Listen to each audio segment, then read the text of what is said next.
Olá, seja muito bem-vindo ao Fórum Bíblico. É muito bom ter a sua companhia neste espaço e espero que o programa de hoje seja do seu agrado e que contribua para o seu conhecimento e uma melhor compreensão do livro dos livros, a Bíblia Sagrada. Para que assim seja, a sua participação é fundamental. Leu um texto bíblico e não o compreendeu completamente? Há um conceito ou uma palavra na Bíblia que não conhece bem? Há algum assunto na Bíblia que o deixa confuso? Se sim, e porque acreditamos que para cada pergunta existe uma resposta que deve ser procurada e dada, então coloco-lhe o desafio de nos enviar as suas questões sobre qualquer tema ou assunto da Bíblia e o nosso convidado residente, o teólogo Artur Machado, irá procurar dar uma resposta aqui no Fórum Bíblico. Pode fazê-lo enviando as suas perguntas para o nosso e-mail programas@novotempo.pt. Vou repetir, programas@novotempo.pt ou, se preferir, através do telemóvel, enviando uma mensagem por WhatsApp ou SMS para o número de telefone 933 93 92 91. Volto a repetir o número 933 93 92 91. Não se esqueça de mencionar o nome deste programa, Fórum Bíblico. Lembro também que pode acompanhar semanalmente este programa na televisão, no canal 186 da Mel, ou então, se preferir, no YouTube da Novo Tempo Portugal. Pode também acompanhar na Rádio RCS, em casa ou no carro, em 91.2 FM, na região da Grande Lisboa. Para o Fórum Bíblico de hoje, reunimos mais 3 perguntas para serem aqui respondidas e todas elas sobre o mesmo assunto relacionado com a poligamia na Bíblia. Um tema muito interessante que gera por vezes muitas dúvidas e que vai certamente merecer a sua atenção ao longo de todo este programa. Está connosco uma vez mais o Artur Machado, que nos vai ajudar a responder às perguntas que temos sobre este assunto em particular. Olá, Artur Machado, seja muito bem-vindo, obrigado por estar entre nós e por nos continuar a ajudar a esclarecer as questões que nos vão chegando e que vamos trazendo para este fórum. Avançamos então sobre a primeira pergunta dentro do tema da poligamia e a primeira pergunta do nosso fórum de hoje é: por que é que os reis de Israel tinham tantas mulheres? É uma boa pergunta e é uma boa pergunta que nos vai permitir duas coisas. A primeira delas é perceber qual foi desde sempre o ideal de Deus para a família. A segunda vai nos ajudar a perceber que, afinal de contas, não eram tantos os reis de Israel, como nós iremos ver, e que, por vezes, as pessoas focam a sua atenção em fenómenos, é verdade que eles ocorreram no povo de Deus, mas não assim de uma maneira tão generalizada como se possa pensar. Mas vamos ao primeiro aspecto. Esta pergunta ajuda-nos a perceber o que é que Deus tinha como plano para o ideal familiar no nosso planeta.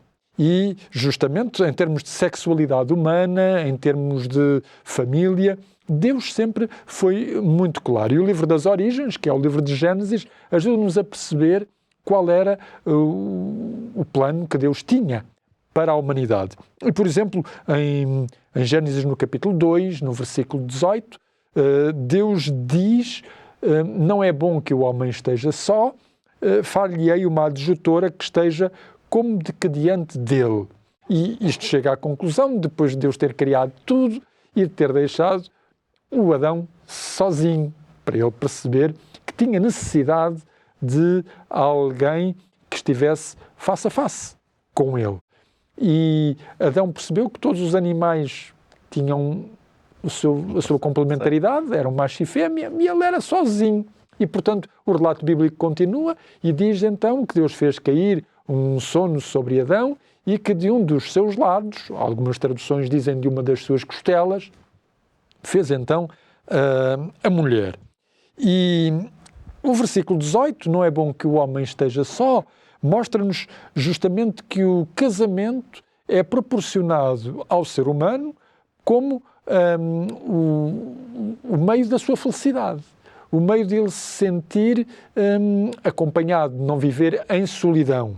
E a maneira pela qual a Bíblia designa a mulher, a sua parceira, a sua sócia, se poderíamos dizer assim, o seu face-a-face, a sua ajudadora. O versículo 22 diz que foi de um dos lados ou de uma costela, como eu já disse, que Deus criou a mulher. O verbo que está aí é o verbo baná. E o verbo baná é um verbo interessante porque, por exemplo, em Amós, no capítulo 9 e no versículo 6, esse verbo vai ajudar, está na raiz de uma palavra que é a palavra bait, que é a palavra para família, ou que é a palavra para casa. E, portanto, Deus, ao constituir um casal, constitui uma casa, constitui uma família. O segundo elemento importante que sobressai, portanto, deste livro de Gênesis, é que há uma aliança que se estabelece entre os dois. E isso é dado, por exemplo, por dois verbos importantes que estão nesse texto bíblico, que é o verbo deixar. O texto bíblico diz: deixará o homem o seu pai e a sua mãe e apegar-se-á à sua mulher. E este verbo deixar mostra que há uma ruptura em que o ser humano, isto depois, claro, no seguimento da história humana, claro que Adão não deixou o seu pai, mas no seguimento da história humana seria assim: o homem faria uma ruptura com a sua família biológica para ir ao encontro de uma outra realidade, de uma outra história. E o verbo apegar mostra o caráter exclusivo dessa história. Portanto, é uma nova história e é uma história que, a partir daí, vai ter não só um novo capítulo, mas um novo livro. Até aqui o ser humano, o homem e a mulher, viveram numa determinada estrutura. A partir de um determinado momento, eles vão entrar numa estrutura própria dos dois. E o texto bíblico continua: tornar-se-ão uma só carne. E esta afirmação mostra o caráter íntimo desta relação. Portanto, não apenas o caráter exclusivo, mas também o caráter íntimo. Agora, é interessante notar que estes dois verbos, o verbo deixar e o verbo apegar, são muitas vezes utilizados na Bíblia para a linguagem da aliança, na aliança que Deus faz com os seres humanos. E Deus utiliza estas duas palavras no relato de Gênesis para mostrar que é realmente uma aliança que Deus proporciona ao homem e à mulher. Uma aliança com futuro, uma aliança que o próprio Deus celebrou, portanto, ali no jardim do Éden. Quais são as características desta aliança? Em primeiro lugar, é uma aliança monogâmica entre um homem e uma mulher. E, portanto, logo ao dizer monogâmica, no tema de hoje, estamos a dizer que a poligamia não fazia parte do plano de Deus, deste projeto de Deus para o ser humano. E ele aparece logo no relato bíblico não como um assunto humano entre o homem e a mulher, mas como um assunto onde Deus está também implicado, porque Deus é ativo neste relato. Ele criou o homem e ele percebe que, diante da insatisfação que o homem sente, propositada, criada por Deus, Deus vai proporcionar ao homem a sua cara a metade, digamos-lhe assim. E, portanto, Deus é ativo neste relato, ele é participativo. E quando se fala no relato do livro de Gênesis, há uma coisa engraçada. O relato do livro de Gênesis termina a criação com um dia santo. 6 dias de criação e há um dia santo. Ora, o homem é criado, segundo o relato do livro de Gênesis, no 6º dia, para lhe proporcionar em família a entrada num dia santo. O dia é santo e a união que Deus estabelece entre este homem e esta mulher é também uma união santa, uma união à parte, uma união que pertence não apenas à esfera humana, mas onde Deus está perfeitamente implicado. E nós vamos encontrar essa implicação justamente na legislação bíblica. No livro de Levítico, por exemplo, no capítulo 19 e no versículo 3, tem aqui uma expressão que até vem de um dos nossos programas anteriores. Diz assim: cada um temerá a sua mãe e a seu pai, ou seja, respeitará a sua mãe e a seu pai, e guardará os meus sábados. Eu sou o Senhor vosso Deus. E, portanto, a família e o sábado são duas instituições santas, duas instituições sagradas que vêm do princípio, das origens da humanidade e que Deus quer preservar para o ser humano. Este foi o plano de Deus, sempre para o ser humano. Muito bem. Depois de compreendermos qual era esse o plano de Deus e que é fundamental na abordagem e na compreensão desta temática, eu gostaria agora de lhe falar sobre uma oferta muito especial que temos para si. É este guia de estudo da Bíblia, intitulado Evidências. Este guia é da autoria do Dr. Rodrigo Silva e nele pode encontrar 14 lições. E cada uma das lições que pode estudar neste guia desafia-o, não importa se é ateu, agnóstico ou religioso, a refletir sobre o propósito da existência, sobre realidades metafísicas e sobre dilemas humanos, iniciando cada estudo com uma questão de base. Acredito que vai querer receber em sua casa um exemplar deste guia, um guia que é totalmente gratuito. Para isso, pode pedir já o seu, enviando-nos uma mensagem para o número 933 939291. Eu vou repetir, 933 939291, e pode solicitar assim o guia de estudo Evidências. E antes de prosseguirmos para a segunda pergunta do nosso fórum, vamos agora para um breve intervalo. Continue por aí, pois nós voltamos já, dentro de momentos. TV Novo Tempo, o canal da Bíblia, o canal da Esperança. Estamos de volta ao programa Fórum Bíblico e hoje as perguntas são sobre o tema da poligamia na Bíblia. Para nos ajudar a entender melhor este assunto e o seu enquadramento no relato bíblico, está connosco o teólogo Artur Machado. E porque este é um fórum para partilhar questões ou dúvidas a respeito da Bíblia, pode enviar-nos as suas perguntas para o nosso e-mail programas@novotempo.pt ou então poderá enviar-nos uma mensagem por WhatsApp ou SMS para o número de telefone 933 93 92 91. E tal como está a assistir, procuraremos dar a resposta num próximo programa. Vamos avançar para a segunda pergunta que hoje temos no nosso fórum. As respostas muitas vezes entrecruzam-se e as perguntas também. E se na primeira pergunta nós percebemos pela resposta que a poligamia não faz parte do plano de Deus, então ajude-nos a esclarecer. E a segunda pergunta é, então como é que a poligamia aparece no relato bíblico se não fazia parte do plano de Deus? É também o livro das Origens que nos vai dar essa resposta. E realmente, no livro de Gênesis, no capítulo 4 e no versículo 19, é dito: tomou Lameque para si 2 mulheres. O nome de uma era Ada, o nome da outra Zilá. Vamos nos deter aqui um pouquinho neste personagem Lameque. Lameque pertence à geração de Caim. Para aqueles que estão habituados ao relato bíblico, portanto, Adão e Eva tiveram dois filhos, tiveram muitos mais outros, mas há 2 que vão ser preponderantes, Abel e Caim. E acontece que Caim acabou por matar Abel e acabou por fugir, a Bíblia diz mesmo, sair da presença de Deus. Ora, o relato bíblico diz uma coisa interessante. Este Lameque é o 7º descendente de Caim. E isto é importante, porque a palavra 7, o nome 7, na Bíblia, o número, digamos assim, significa a plenitude. É um número muito importante. Por exemplo, a palavra 7 em hebraico é Sebá, a palavra plenitude é Sabá. Portanto, Está relacionado. Elas estão as duas muito, muito íntimas. E na genealogia de Caim, Lameque é o 7º. Mas há uma outra genealogia. Adão e Eva, depois da morte de Abel, tiveram um outro filho. Chama-se Sete, este filho. E o 7º na genealogia de Sete é Enoque. E Enoque é mencionado na Bíblia como alguém que andou com Deus.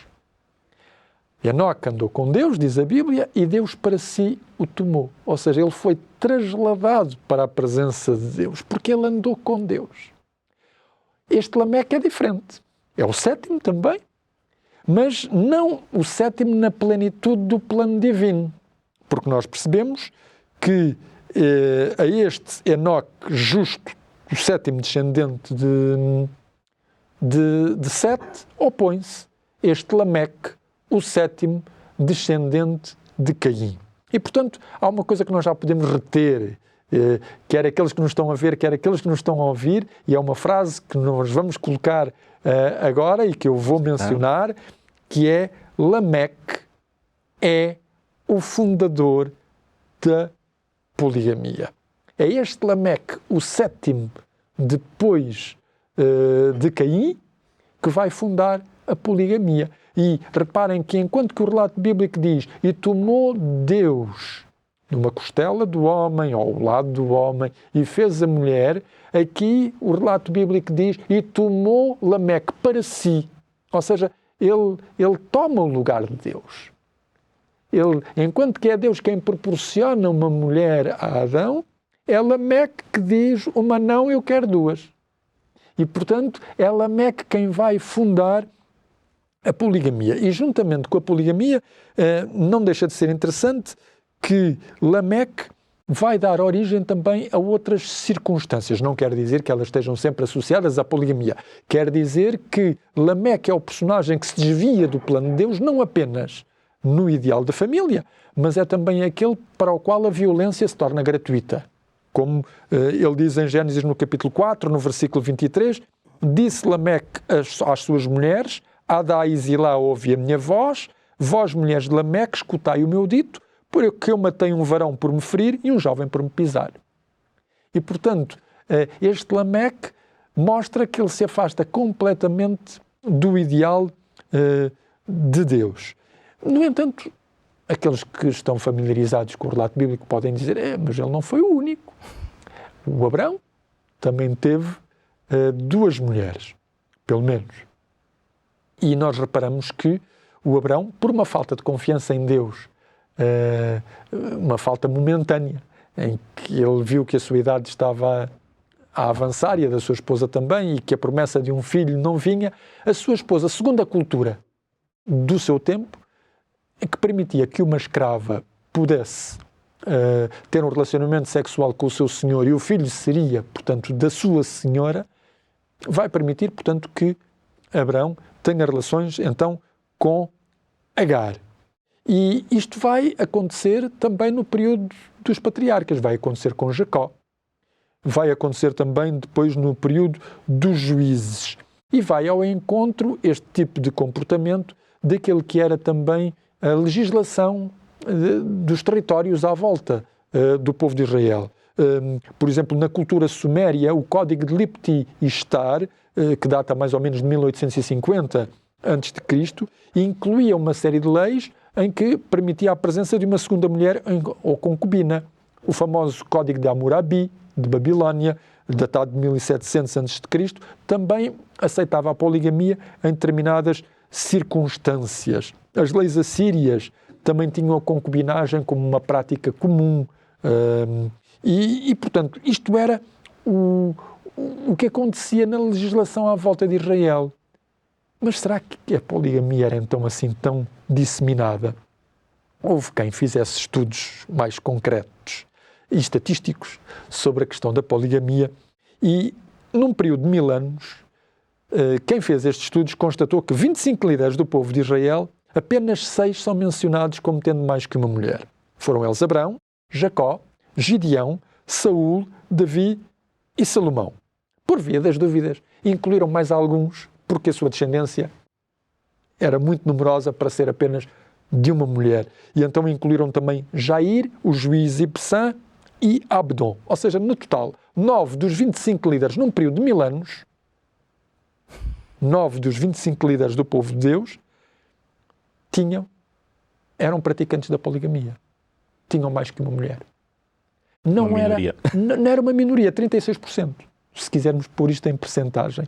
E, portanto, sem contarmos com o Lameque, que não faz parte, portanto, da geração do povo de Deus. Mas a partir do cativeiro, por exemplo, já depois da monarquia, nós já voltaremos à monarquia daqui a pouco. Depois da monarquia, depois do cativeiro babilónico, as únicas referências bíblicas à poligamia são as do rei Belshazzar, que aparece em Daniel no capítulo 5, e do rei Assuero, o famoso marido da rainha Esther. O Novo Testamento não relata qualquer evidência da poligamia, quer entre judeus, quer entre gentios. Isto leva-nos à segunda conclusão e à segunda frase que eu hoje queria deixar com aqueles que nos estão a ver e aqueles que nos estão a ouvir. E essa frase é importante. Ela diz assim: a poligamia foi um fenómeno que existiu entre o povo de Deus e que era contrário à vontade de Deus para o ideal da família. Ele existiu, mas existiu de uma maneira reduzida. existiu em pequena escala, digamos assim. Porque ele era contrário, não eram todas as pessoas que eram polígamas. Eram, portanto, juízes ou patriarcas que tinham posses, que tinham essa capacidade financeira de sustentar essa família. E isso não se deu sem fraturas, porque Abraão realmente teve de Agar o filho Ismael, mas depois Sara tem o seu filho Isaac, e Agar e Ismael acabam por ser expulsos. Quer dizer que isto vai provocar fraturas, mas não é algo tão generalizado como nós pensávamos. Muito bem. A terceira pergunta liga-nos um pouquinho à primeira e liga-nos como avançou à questão da monarquia. E a pergunta é, então, como é que se explica a poligamia entre alguns reis? Porque já sabemos que não eram todos, já nem a maioria. Que não eram todos. Portanto, já vimos que nos juízes eram alguns, não foram todos, e agora vamos ver na realeza. E para vermos a realeza é importante, porque Deus, tendo previsto que haveria de haver reis, no livro de Deuteronômio, no capítulo 17, dos versículos 14 a 20, Deus dá as indicações do que deveria ser o rei para o povo de Israel. E é engraçado que, nas indicações que lá estão, o povo de Israel não deveria colocar um homem estranho que não fosse, portanto, do povo de Deus. E dizia assim: não multiplicará para si cavalos, nem fará voltar o povo ao Egito para multiplicar cavalos, pois o Senhor vos tem dito, nunca mais voltareis por este caminho. E agora tomem nota. Também para si, tão pouco para si multiplicará mulheres, para que o seu coração não se desvie. Logo, Deus, prevendo que haveria de haver a monarquia, diz, o monarca, o rei, não deveria ter para si mulheres. Mas eles vão ter. Nós vamos ver que o David, por exemplo, teve cerca de 9 mulheres e 10 concubinas. Alguns desses casamentos que Davi fez foram absolutamente políticos, de alianças. Por exemplo, quando ele está fugido de Saul, ele tem uma mulher que era a filha de Saul, Mical, porém Davi foge e vai acabar por casar com Abigail, que era do clã de Caleb, o clã que detinha a cidade de Hebrom, onde estavam os restos mortais de Abraão e dos patriarcas. E, portanto, era importante fazer isso. Ele também fez outras alianças com outras mulheres de reis cananeus para segurar depois aquele território. E Salomão vai imitá-lo. Porém, é interessante notar que Salomão, no livro de Eclesiastes, vai se arrepender, porque a Bíblia diz que as muitas mulheres de Salomão lhe desviaram o seu coração e que ele acabou por praticar a idolatria. À parte disso, temos também Acabe. O próprio rei Davi vai ter problemas, porque na sua corte as mulheres que ele tem vão dar origem a filhos, estes filhos vão provocar tensões. Por exemplo, Amnon vai violar Tamar, que era a sua meia-irmã, e o irmão de Absalão vai matar Amnon, que deveria ter sido o rei, mas que não foi, porque foi morto, portanto, por Absalão. Isto vai provocar fraturas e tensões muito importantes. E, além do mais, vai-nos mostrar que estes reis, deixando o plano divino, vão ter problemas que Deus nunca desejou para eles. Deus nunca quis. E estas alianças que se provaram num início poderiam ter sido proveitosas, afinal de contas desencadearam problemas. Vão-lhes criar muitos problemas. O caso de Absalão vai criar uma guerra civil. Vai acabar mais tarde por criar uma guerra civil e quase fazer perder o reino ao rei David. E, portanto, a misericórdia divina, mesmo assim, ajudou estes reis, apesar do que eles fizeram. E, como vemos, não são muitos. Não há, portanto, uma realidade abrangente da monarquia israelita que é polígama. Não. O ideal monogâmico continua a ser feito. Isso leva-nos à terceira frase de hoje, que serve em guisa de conclusão. Ou seja, que é para a família, o conselho de Deus foi e é o do casamento monogâmico entre um homem e uma mulher, como forma de proporcionar o amor, a felicidade, a alegria e a paz que são necessárias na construção de um lar e de uma família. Este foi sempre o ideal de Deus. Pontualmente, Alguns desviaram-se deste ideal, como se desviaram noutras coisas. Mas quando nós vemos, e vimos isso no programa de hoje, quando queremos ir à origem da poligamia, nós não a vemos como tendo sido dada por Deus.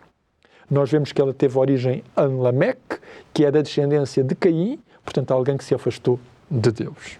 Não está nos planos divinos. Muito bem, penso que ficou muito claro e a forma muito sistematizada e também muito fundamentada ajudaram de certeza a percebermos este tema que suscita muitas dúvidas e por isso trouxemos estas 3 questões. Tenho a certeza que aí desse lado que nos está a ver ou apenas a ouvir na rádio, ficou certamente a compreender melhor este tema da poligamia e que foi bem explicado e abordado ao longo deste programa. Gostaria de relembrar uma vez mais o guia de estudo da Bíblia que temos para lhe oferecer, intitulado Evidências, escrito pelo Dr. Rodrigo Silva. Cada capítulo ou cada estudo que pode encontrar neste manual tem o objetivo de o ajudar a refletir sobre valores espirituais e talvez obter respostas que eventualmente possa estar à procura. Para o receber é muito fácil, basta enviar-nos uma mensagem para o número 933 939291 solicitando este guia de estudo Evidências e a equipa da Novo Tempo terá todo o gosto em enviar um exemplar para si. Já sabe também que o Fórum Bíblico só faz sentido com a sua participação e por essa razão pode enviar-nos as suas perguntas e dúvidas que gostava de ver esclarecidas para o nosso e-mail. Ele é programas@novotempo.pt, eu vou repetir, programas@novotempo.pt, ou então pode enviar-nos uma mensagem pelo WhatsApp ou através de SMS para o número 933 93 92 91. Não perca nenhum programa, siga-nos no canal 186 da MEL ou no YouTube da Novo Tempo Portugal, ou então ouça-nos na emissão da Rádio RCS, sintonizando a frequência dos 91.2 FM na região da Grande Lisboa. O nosso programa chega assim ao fim, mas os nossos contactos continuam abertos e disponíveis para receber as suas perguntas, porque toda a pergunta desperta a necessidade de uma resposta. Nós voltamos a ver-nos no próximo programa. Fique bem. Até lá.